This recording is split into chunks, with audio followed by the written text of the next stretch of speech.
Hello, it's Karen Burniston here with my monthly Designer Challenge video. This is Designer Challenge 31. Our theme this month is In Case You Missed It, and the idea is that we get to choose any previous Designer Challenge as inspiration. I chose my card from DC23 Picture This. I wanted to make a new photo collage pop-up, this time using a clear front. Mine's going to be a birthday card to celebrate my husband's 50th coming up in a few days. Okay, I decided I needed 50 candles for this card. So this is kind of a cool trick with the candle dies that come out of the cake pop-up die set. I put Sharpie pen marks across the back of the die so that I could quickly see where the candle part ends and the flame begins. And then I just make sure I put that Sharpie pen mark right on the line between my washi tape sections and just the plain cardstock. So this is just yellow cardstock with washi tape strips across it. Then I just make sure that I always line those up. I get those two-tone candles. It goes pretty quickly when you need to cut a lot of candles, either for a card or maybe for a class. Okay, candles are cut, and I cut more than 50. I'm using a clear front. I want to be able to glue some of them back to back around the clear. So when I make a clear front card, I first figure out what I want the finished card to be. So in my case, it's 5 inches wide by 6 inches tall. Then I leave 3 extra 1.5 inch panels out to the left, and then accordion fold those down. So the math for this card would be 9.5 inches by 6, and then I score that at 5 inches, 6.5, and 8 inches, measuring from the right. My thick plastic front will get sandwiched in between this section. I've cut that to 4 7/8 by 6. Okay, that leaves this section back here. It actually just gets sealed closed. So I'm going to use my LINECO neutral pH adhesive in my fine tip bottle. We do sell both of those items on our website. My favorite thing is just to use some bag clips. Then I can clip that section closed. I don't have to hold it while the glue sets up. I remove the liners from the plastic so it's clear. And then I find that a dry adhesive is best when adhering the plastic. So I am going to use a strong tape runner and be very generous with it. You could also use a strong tape. And then I want to line up the right edge of the plastic with the edge of the card. And then I just fold over that panel and onto the front of the plastic. So that will sandwich that plastic in between the layers so that you don't see the adhesive. You get a nice clean look to the clear front card. I went stash diving and found an older piece of balloon paper that seemed good for the theme. So I'm going to panel the inside of the card. And then on the back of the card, I'm just adding another panel of cardstock. And that's mainly just to balance the weight. The pop-up die I'm using today is our Photo Collage pop-up. Okay, from thick cardstock, I've die cut the pop-up base and 4 of the arms, and I'm going to start with the base. Step 1 is to find the 4 dots that have been pressed into the piece by the die. And they're pretty easy to see. If they are not easy to see, you probably have the piece upside down. So just make sure that you're looking at the front where you can easily see those dots. Okay, you take a pen and you mark the dot, and then you draw an arrow outward from the dot. So for this top one, it'll be arrow left. Then the next one, it'll be mark the dot and then arrow up. Then the next one, mark the dot, arrow down. And the final one, mark the dot, arrow to the right. So you end up with arrows going in 4 different directions. And those are going to help us place those arm pieces a little bit later. I'm going to let the long arrows help me make 2 more pen marks. So I'm looking at a long arrow and I see where does it point to for that outermost panel, and it's this corner right here. So I just need a mark on the back. Then I do the same with the long arrow at the bottom. I look out where does it point to that outermost corner, then I want a little pen mark on the back. Okay, pen marks are done and it's time to train the folds. Now I'm going to go ahead and mark the folds with a white colored pencil on my piece. That'll make it show up easier on the video. You don't have to do this step. It's just for the video. But basically I want to start with the vertical and the X folds. Okay, so I'm going to turn it sideways and then fold on that vertical to the back and give it a good pinch. Okay, and now I want to work those diagonal folds. So I want to open the piece back up again and then fold on the diagonal, again to the back and then back up again. Then turn it, do the other diagonal to the back and then back up again. Okay, now that those folds are trained, it's going to be easier to get these little mountains to come up and into the piece. So you're just looking to kind of carefully work the folds until you can get those mountains to pinch and come into the piece as you close it. So see what's happening? They're collapsing inward. Okay, so that is all the training that needs to be done before this gets attached inside the card. So what I want to do is open up my card, and then I want to attach only one side of the base. So the sides that are going to get attached are the solid ones right and left, so not the ones with all of the arrows and the marks on them. You can use a strong tape for this, or you can use a glue. I'm going to use my glue. But remember that pen mark that I put on there? That's to remind myself not to bring the glue or the tape all the way up to that edge. So I leave a section unattached. Okay, so I want to now press that left side down so that as I look through the hole in the middle of the piece that I can see the center fold of the card right through that hole. I want to make sure I have about a same amount top and bottom, so I'm centering it, and then I just want to make sure that that vertical line is lined up over the center fold of the card as I press down that left side. Okay, since I'm using glue, I'm giving it a press and just making sure it's good and set before I move on. I'm not going to attach the right side yet, so you can see that that's still unattached, because now I want to focus on getting all of the spinner arms onto my pop-up. Spinner arms have a tapered end, and that tapered end is meant to line up with the pop-up base. So if it doesn't look like it lines up, just flip it over, and then you'll see that it will line up. And actually, I'll throw a Post-it note here underneath that so you can see what I'm talking about. See how the taper just lines up with the edge of the red? So what I want to do is add my adhesive. I do recommend glue for this, all over the dot and the arrow. And then the spinner arm is going to cover that all up. And I'm going to use that tapered edge to make sure that I get it straight. And you can see it's down a little bit from the notch, up a little bit from the fold. So it's kind of just sort of centered in that space. Okay, next arrow, next spinner arm. Let me just move my Post-it note so that you can focus on what I'm focusing on. I grab another spinner arm, I look at the taper, and I flip it over if I need to so that the taper matches the line, the fold line. That's what I'm lining up with this time. So the adhesive goes all over the dot and the arrow.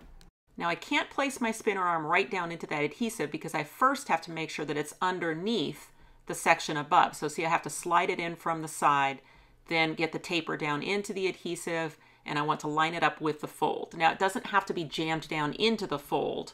You can see I've just left a little bit of space there so that it doesn't, jam in the fold, but I just want to use that taper to make sure that it's nice and straight and going up vertically. Okay, if I turn that card around, I basically just repeat the same exact two steps, which are to add the adhesive to the dot and the arrow, figure out which way the taper lines up with the edge of that red section. Again, I can put my Post-it note in there so you can see, lined up with the red section, a little bit down from the notch, a little bit up from the bottom. So basically just centered in the space.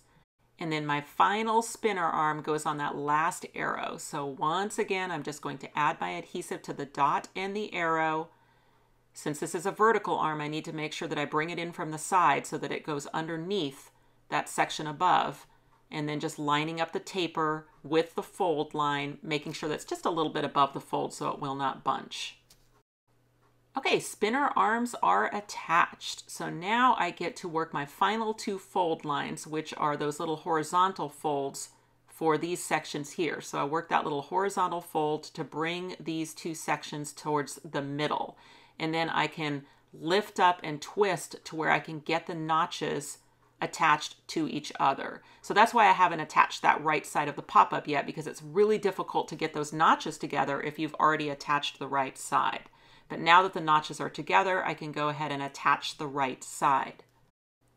Okay, so if I had been using tape, I would have already added it, but I'm using glue. So I need to back fold my card so that I have access to that section to add the glue. Remember, I'm avoiding the section where the pen mark is. So you can see my glue doesn't come all the way to the bottom. I've left that little section right here with no adhesive. And then keeping my card flat and my notches completely together. So that's important that I slide those completely together before I press down that right side. And since I'm using glue, I'm being a little patient here, just kind of pressing that side down until I feel like the glue is set up. Okay, the first time I close my Photo Collage spinner, I want to give it a little help because I've had it in a kind of flat position while I've been assembling it. So I put my fingers along the fold of the card and press up under those mountains as I carefully close the card. And that will get it spinning that first time. After that, you won't have to do that again unless you've really flattened it down while decorating, and then you may have to do that retraining. But now it should remember that spin. Those base sections that don't have adhesive will lift up as the card opens and closes. That is by design, so don't try to go in there and tack those down. So this next step is optional. It sort of depends on how much weight you plan to put on the pop-up, but I like to double up the vertical spinner arms. So I'm just going to go ahead and add a second one behind the arms at the top and the bottom. And that's definitely just a matter of personal preference, but it can be helpful if you plan to kind of load up your pop-up with a lot of photos and embellishments. The die set comes with 2 photo frames and 2 decorative rectangles, and I've used those dies to cut a bunch of decorative rectangles out of white and then 4 different colors of photo frames. Now you can use any die cutting machine that can accommodate a wafer thin die. So I've used my Spellbinders Platinum 6 for all of this die cutting today.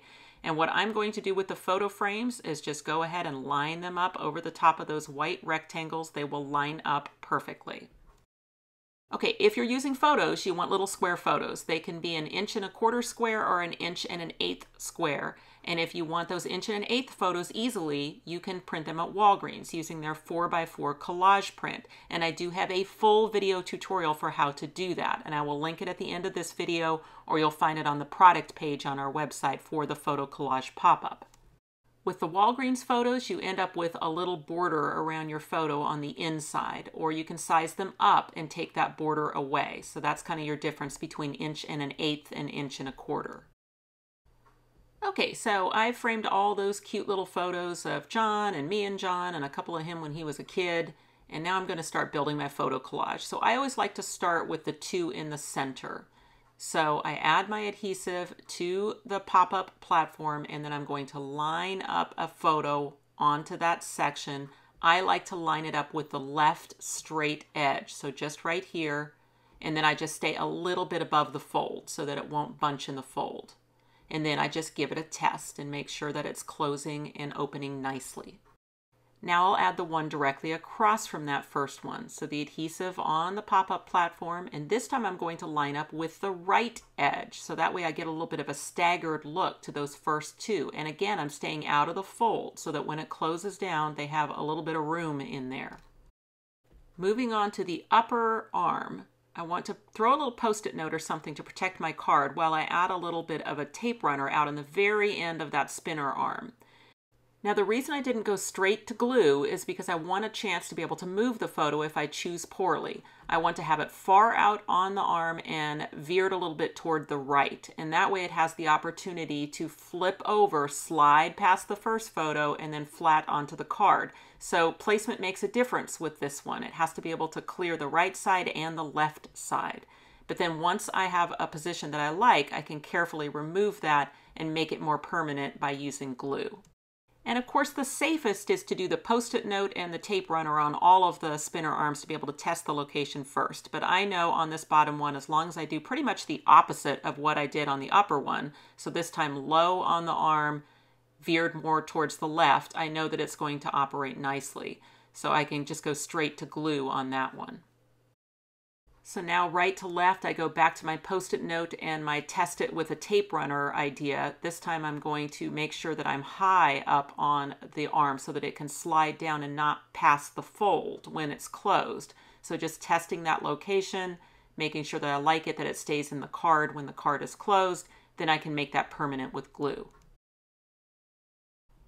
On the left arm, again, I do the opposite. So now I want it to be a little bit lower on the arm. I've got my Post-it note just to protect my plastic. I got to make sure that it stays out of the fold when the card is closed, but also that I have at least a corner that's actually on the paper when the card is open, or else it can catch against this edge right here. So that's kind of important on that left one, that I go far enough inward toward the center on that arm so that I stay away from creating a catch point. I'll add a photo to that bottom first one, just sort of diagonally in the corner. And I used glue for this, and then I check it real quick because right here I could create a catch point if I make the location of that photo such that that corner catches. So I just have to kind of watch the location on that. It's nice to have a clear card for this so I can show you those potential catch points, but also the ability to move things. So use glue and then work quickly to check things so that you have the opportunity to move photos if they create a catch point. Here's another good example. I avoided it sort of by accident, but you can see how close that corner is to catching on that other photo. It's not catching, so it's fine. I don't have to move it, but that's just a good illustration of how you have to kind of be willing with the photo collage to just find those locations where you don't create catch points. Okay, now comes the fun of figuring out where to put the rest of the photos and 50 candles on this card. And one thing that I saw is that I actually have room for a 9th photo on the photo collage by just attaching it to that left photo on the bottom such that it will slide up and still stay in the card when the card is closed. So I kind of have to do that a little bit in the closed position to keep it within the card. And at this point, I'm just trying to make sure that my interior photo collage, that I like it. And then I'm going to start working on the outside of what I see through the clear. But for now, I'm just making sure I have a really good functioning photo collage on the inside. Okay, so one of the things that I'm going to do is attach a couple of the photos to the backs of the ones on the inside. And that way, those photos will be visible through the clear front when the card is closed, but they will disappear when the card opens. Now, that's definitely something that you got to be doing a little guess and check. Maybe you're taping those in place temporarily first to check the location. Make sure that you like it in the closed position. When it opens, you don't create a catch point. That's fine. I can decorate that with a candle. But you see what I'm saying. So you definitely have to kind of go in and find locations. The best is when you can find a spot where very little of the photo actually hangs off the edges, because then you know you're not creating a new catch point, you're just doing some decorating. So the best, most safest option is to find locations like this where that photo mostly just fits on the back. So it covers up some white. You're going to see it when the card is closed. You're not going to see it when the card opens, except for maybe a little corner somewhere, and that's just a great spot for one of those 50 candles. Okay, so here's the front of the card all done. You can see all the fun layers. Anything I added to the front of the plastic, I added the same shape to the back. I am going to write in that white space on the left. Over here on the right, I've got spots for more candles because I discovered 50 candles is a lot. So I'm going to repeat that kind of element and get my final 12 put somewhere. Okay, I've figured it out. So I've got 2 more photo frames on the right side of the card holding 8 of the candles, and then the final 4 are up attached to the top photo up there. So I did find a spot for all 12. It was a little tricky though. I used our alphabet die set to spell out the word 50 on the front of the card, and then used the number set for the 50 on the inside of the card. I'm going to hand deliver my card, but of course it could be mailed. An A7 envelope would work perfectly for this one. The finished card measures 5 by 6. All of the dies that I used today can be found at KarenBurniston.com, and if you want direct supply links, they are in the description box below. You will also find a link to the blog post, and that's where you can see this card as well as all of the In Case You Missed It cards by our very talented international design team. Thanks for watching. If you click on the website link, you'll go to KarenBurniston.com, where you can find out information about purchasing these dies, as well as links to all my other social media accounts. You can subscribe to this YouTube channel and check out some of my other videos. Thanks so much for watching, and I'll see you next time.